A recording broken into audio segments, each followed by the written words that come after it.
ইনশাআল্লাহ আল্লাহ সুবহান তাআলা যদি সুযোগ দেয় অবশ্যই লতি রাজ কচুর জাত বা লতি চাষ কিন্তু করব। আমার ভীষণ পছন্দের একটা চাষ, যেখান থেকে হচ্ছে পার ডে আমাদের টাকা আসবে, এরকম একটা চাষ হচ্ছে লতি চাষ।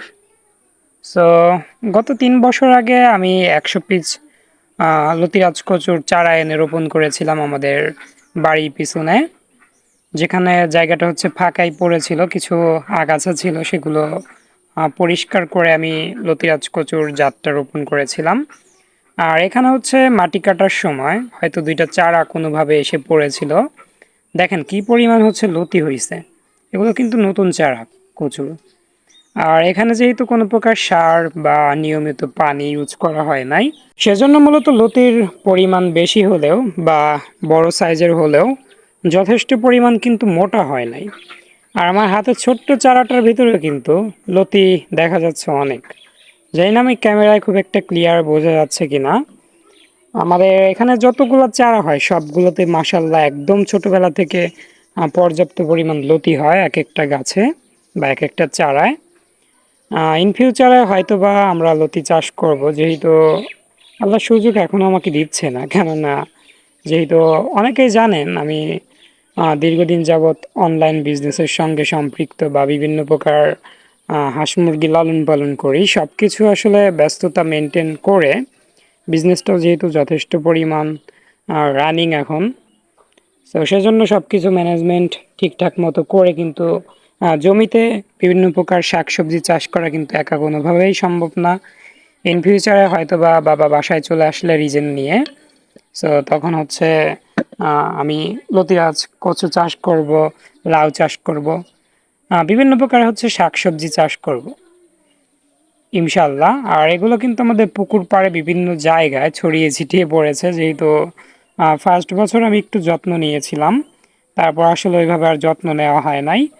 এক একটি লতি হচ্ছে বিভিন্ন জায়গায় গিয়ে পড়ে মাটি কাটার সময় কিংবা বর্ষার পানিতে, কচু হচ্ছে ভেসে গিয়ে পড়ে, সেখানেই দেখা যায় এক একটা লতির ঝোপ হয়ে যায়, লতির কচুর ঝোপ হয়ে যায়। যেমন এইদিকে হচ্ছে গত বর্ষায় হচ্ছে পানিতে ভেসে আসছিল একটা কিংবা দুইটা কচু, সেখান থেকে কিন্তু অনেকগুলো হচ্ছে কচু হয়ে গেছে, কচুর একটা ঝোপ হয়ে গেছে, যথেষ্ট পরিমাণ বড় হয়েছে এবং মোটা হয়েছে কচুগুলো।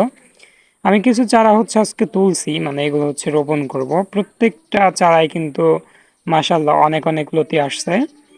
আর মাটি যথেষ্ট পরিমাণ এখন শুকনো আছে, মাটি যদি ভিজা থাকে, অনেকেই জানেন যেখানে হচ্ছে লতির জন্য বাণিজ্যিক কচু চাষ করা হয়, সো সেখানে কিন্তু আহ, জমিতে পানির ব্যবস্থাপনা রাখতে হয়। জমি কিন্তু একদম শুকাতে দেওয়াই যাবে না, অলওয়েজ হচ্ছে জমিটা ভিজে থাকতে হবে বা কাদা থাকতে হবে, তবেই হচ্ছে অনেক পরিমাণ লতি হবে। আর লতি যথেষ্ট পরিমাণ মোটা হবে যদি সেখানে ইউরিয়া ডিআইপি সার ইউজ করা হয়। আমরা যেহেতু কোনো প্রকার হচ্ছে সার ইউজ করি না, পানি ইউজ করি না, ন্যাচারালি বৃষ্টির পানিতে যতটুকু পানি ওরা পায়, তো আমাদের এই কচুগুলো ভালোই হচ্ছে। আমাদের কিন্তু কচু কিংবা লতি কোনো কিছুই কিনে খেতে হয় না, আমাদের পুকুর পাড়ের চারিপাশে কিন্তু ছড়িয়ে গেছে এই কচুগুলো।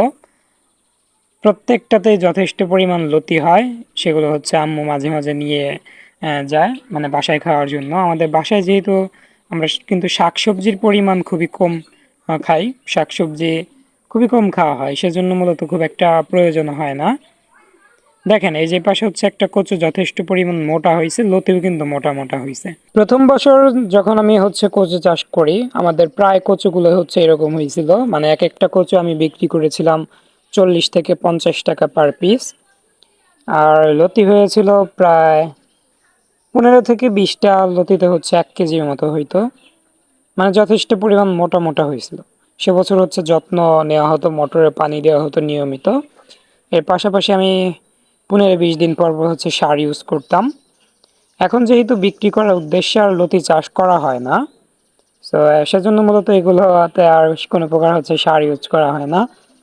আর কোনো প্রকার কচু আমাদের কিন্তু গলায় ধরে না, সবগুলো ন্যাচারাল ভাবে যেহেতু চাষ করা হয়। ইনশাল্লাহ আল্লাহ সুবহান তাআলা যদি কখনো তৌফিক দেয়, আমি কিন্তু অল্প পরিসরে হলেও লতিরাজ কচু চাষ করব জমিতে, মানে বাণিজ্যিক আকারে। লতি বিক্রি করার জন্য বা কচু বিক্রি করার জন্য ইনশাল্লাহ।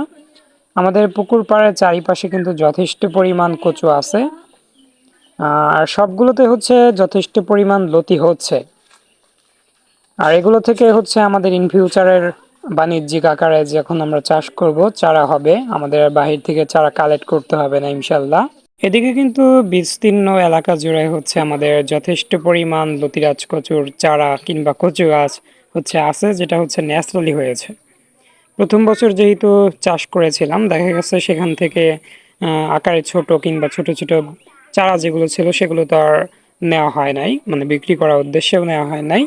সেখান থেকে কিন্তু আবার এত পরিমাণ হচ্ছে ঝোপঝাড়ের ভিতরে কিন্তু যথেষ্ট পরিমাণ হচ্ছে লতি লুকিয়ে আছে, যেগুলো উদ্ধার করাটাও একটু কষ্টকর হয়ে যায়।